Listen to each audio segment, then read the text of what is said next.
Star Fox Assault was released for the Nintendo GameCube in October of 2004 and is the fourth Star Fox game in the Star Fox series. This game was a follow-up to the disaster that was Star Fox Adventures, which is hard to even consider a Star Fox game since it doesn't resemble any of the previous Star Fox games. This game is also plagued with far too many third-person shooting sequences and only has a few levels that feel like a traditional Star Fox game. The plot revolves around some Borg-type creatures that are taking over the Lilat system. This game has a huge focus on plot, which isn't the best thing because the voice acting is mediocre and the plot is also overly cheesy. Also, Crystal, the fox girl from the Star Fox Adventure series, takes over for Peppy and the Star Fox crew for this game. When you start out the first mission, it has you flying in an arwing, pretty much exactly like Star Fox 64. The parts of the game where you're in the arwing are really satisfying and feel really great. It feels more responsive and it's a better looking version of Star Fox 64, which is a really good thing. Your ship handles really well and the GameCube controller feels responsive and natural, just like a Star Fox game should. Problems start to quickly arise when you reach the second mission and you're on foot in a third-person shooter perspective. By comparison, these parts don't handle nearly as well as the arwing and oftentimes feel awkward. You're able to pick up multiple guns while you're on foot and some of them can be really helpful. The second level gets even worse though when the game introduces the Landmaster to you. The Landmaster is a tank that was seen in Star Fox 64. However, unlike the Landmaster in Star Fox 64, where it's still a track shooter, here you're able to move it around freely in a 3D environment.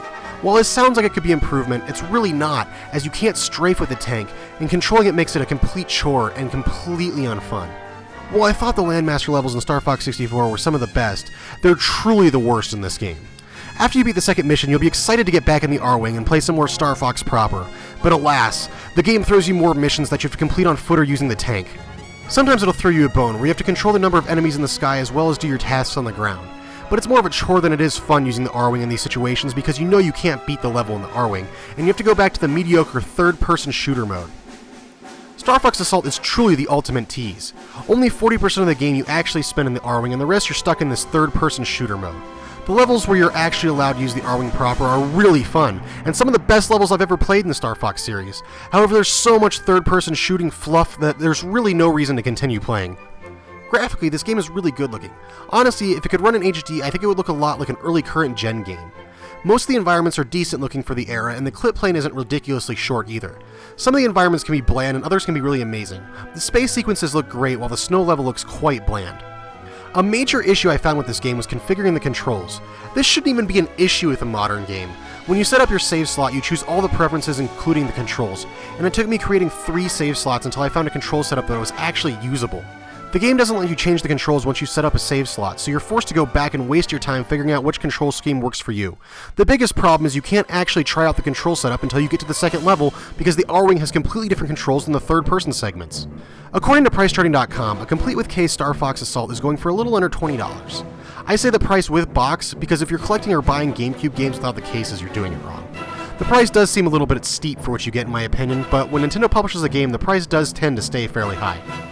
Star Fox Assault is a great game when you're in the arwing, and a mediocre to bad game the rest of the time. The biggest problem is you're only in the arwing maybe 40% of the time. And all the third-person sequences really just make you want to get back in the arwing and feel tedious. Luckily, once you beat the game, you're able to select the stage you want to play, and you can just skip the third-person segments. Unfortunately, you have to beat them in the first place to get all the levels unlocked. While I can't really say to avoid this game because I really do enjoy the arwing levels, I hate the third-person levels and they really do kill the game for me. If you're a fan of the original 2 Star Fox games, it's worth checking out, but don't say you haven't been warned.